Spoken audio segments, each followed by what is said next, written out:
இன்னைக்கு தரித்திரனா இருக்கலாம், இன்னைக்கு செலவு பண்றதுக்கு பணம் இல்லாம இருக்கலாம், இன்னைக்கு கடன்ல இருக்கலாம். அதான் அந்த புழு மாதிரி இருக்கிற நிலை.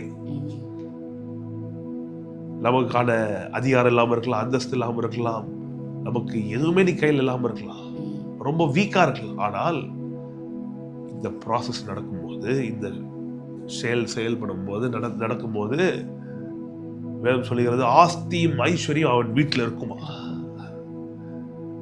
ஒரு புழு கிட்ட போய் நீ பறப்பன்னு சொன்னா அதால நம்ப முடியாது. ஆனா அந்த ப்ராசஸ்க்குள்ள அது போகும்போது ஒரு பட்டாம்பூச்சியை பார்த்து நீ பறப்பன்னு அதுக்கிட்ட சொல்ல வேண்டிய அவசியமே கிடையாது. ஏன்னா அதால் பறக்க முடியும்.